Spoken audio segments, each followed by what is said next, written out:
प्रदेश की आर्थिक राजधानी इंदौर में महाकाल संस्थान और सुल्ताने इंदौर की ओर से श्राद्ध पक्ष के अवसर पर लावारिस अस्थियों का विसर्जन कार्यक्रम आयोजित किया गया, जहां अस्थियों का पूजन कर अस्थियों को विसर्जन के लिए रवाना किया गया। देखिए खास रिपोर्ट। महाकाल संस्थान और सुल्ताने इंदौर की ओर से जूनी इंदौर मुक्तिधाम पर अस्थि कलश पूजन किया गया, जहां संस्था के अशोक गोयल और उनके साथियों ने अस्थि कलश पूजन किया। इसके बाद अस्थियों को विसर्जन के लिए नर्मदा नदी ले जाया गया। इस दौरान बड़ी संख्या में समाजसेवी संस्थाओं से जुड़े लोग पूजन और तर्पण कार्यक्रम में पहुंचे थे।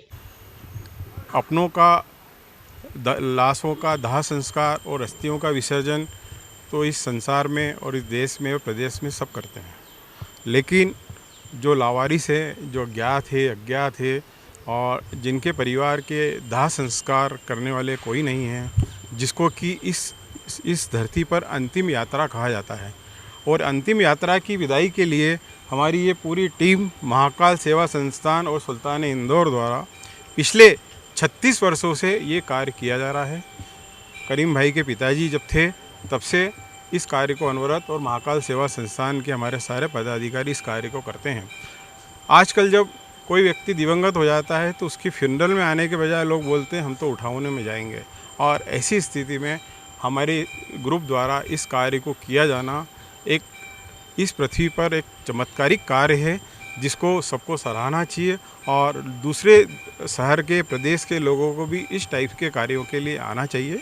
आज 116 अस्थि कलश है जिनका हमने भूमि पूजन किया। दाह संस्कार तो इस वर्ष वैसे तो हमारी दाह संस्कार की जो है वो करीब 3,500 भी क्रॉस 10,000 से ज़्यादा क्रॉस हो चुकी है, लेकिन क्या है 116 हो चुकी है। और अभी आज हमने यहाँ पर जो है 116 लोगों का संस्था के माध्यम से अस्थि पूजन संपन्न किया है, पिंडदान किया है। और हमारे हिंदू धर्म के अंदर बताया है कि सबसे शुद्ध संस्कार अगर कोई होता है तो दाह संस्कार होता है, क्योंकि दाह संस्कार के माध्यम से जो शरीर 5 तत्वों से बना है 5 तत्वों में मिल जाता है। तो आज ही बड़ा पुण्य और पुनीत कार्य हमने यहाँ संपन्न किया है और माँ रेवा के तट पर जाकर के आज इनका विसर्जन होगा और जितने भी जो ज्ञात अज्ञात प्रेत हैं उनको निश्चित ही मोक्ष मिलेगा। आपका नाम बताइए। पंडित श्याम शर्मा। करना है हमसे पूछते हिंदू या मुस्लिम है, उसके बाद हमारी जो पूरी टीम है आपके साथ में जो मौजूद है यहाँ पर उस कार्य को संपन्न करने में लग जाती है जी और जान से। और ये जूनी इंदौर मुक्तिधाम है, हमारा फिक्स मुक्तिधाम है, क्योंकि भोलेनाथ का यहाँ विराजमान है स्वयं साक्षात।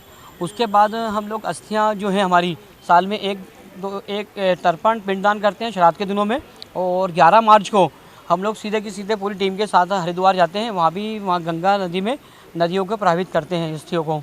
आज आपने कितने अस्थियाँ? आज टोटल 116 शव की अस्थियाँ जो हमने आपके सामने देखा, अपने पिंडदान तर्पण करा है और माँ नर्मदा रेवा तट पर ब्राह्मण भोज की व्यवस्था करी हमने।